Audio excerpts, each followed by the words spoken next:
You're watching 5 Talk Street. I'm Vince Sims. Our show celebrates culture and diversity all year round. And our guest today is Burl Washington. He's the owner of Burl Washington Fine Arts. We wanted to get him in the show during Black History Month to showcase his Buffalo Soldiers series of art. We didn't get to make that show, but hey, we're glad to have him here with us today for this show. Mr. Washington, thank you so much for joining us. Thank you. I'm glad to be here. We're happy to have you. Let's first of all give us a little bit about your background.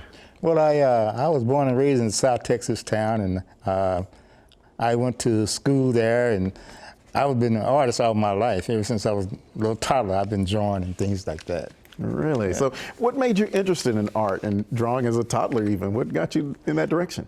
Well, you know, the Saturday Evening Post was the main drive. Norman Rockwell, his paintings and stuff like that on the Saturday Evening Post, and then other artists through the years I appreciate their work and stuff like that, and I found some of the things that they was doing as well. Oh, okay. So you kind of have a little specialty. There's certain things that you do like to have and or draw about, and you have some of the things you're talking about now with the Buffalo Soldiers. Yes, sir. The Buffalo Soldiers were the 9th and 10th Cavalry, formed by Act of Congress back in 1865. And I noticed a lot of things on the Buffalo Soldiers. I started doing research back in the 70s, and I did some pieces on Lieutenant Flipper. He was the first black graduate of West Point. And I also do a piece called Planet of Colors, which is the charge of San Juan Hill with Teddy Roosevelt and the Rough Riders. The Buffalo Soldiers was one that led that charge of San Juan Hill. Mm-hmm. And one of the soldiers, the Buffalo Soldiers, planted the flag on San Juan Hill of the 3rd Cavalry and the Buffalo Soldier flag as well. Why is it important to you to represent and draw those, paint those? Well, it's a lot of things with omitted from history in the past. And when I started doing the Buffalo Soldier, I had a hard time trying to find information on it.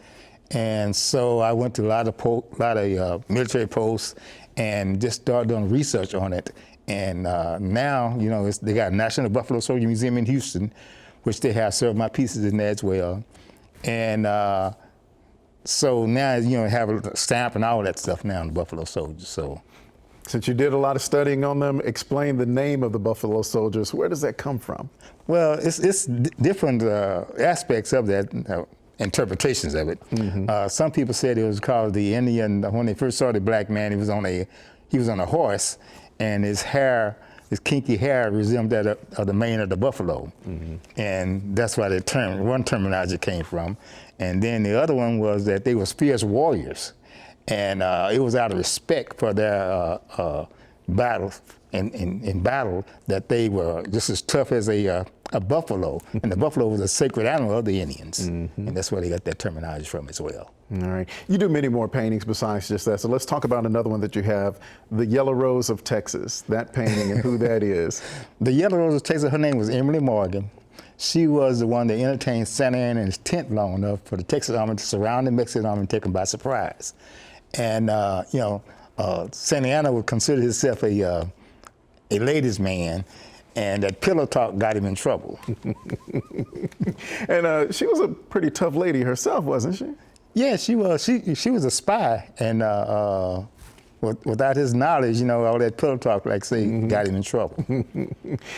So Washington, let's talk about some of the other series, the painting series that you have out there. Well, I have a piece called the Women of the West series, and that's why the Yellow Rose Texas is part of that, and also Stagecoach Mary is also part of that.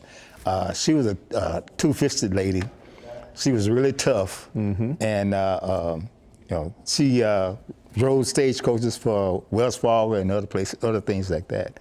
And I have a series called the Tuskegee Airmen series, which includes a lot of Tuskegee Airmen, but also before the Tuskegee Airmen was Bessie Coleman. She was a daredevil pilot, and she was before the Tuskegee Airmen. And then the Tuskegee Airmen, you know, they were bomber escorts, and they escorted a lot of the bombers during World War II. And they never lost a bomber. Mm-hmm. I wanted to touch on one because we just kind of bonded over, we're from farming communities yourself, yeah. And you have one called the Down Home series. We got a little bit of time. Explain the Down Home series. Well, Down Home series is a series that I've done from my childhood. I can remember, you know, farming and all the chickens and all that stuff there. I can remember all that, and that's why I do that series there. All right. Where can people see your work and learn more about your work? Well, they could go to my website at burlwashington.com, and also too, you know, they could Google my name and everything will pop up as well.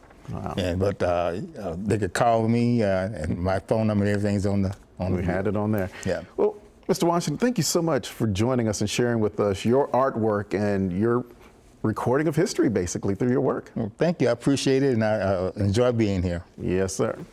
And as he said, if you would like to see more of his work, visit burlwashington.com.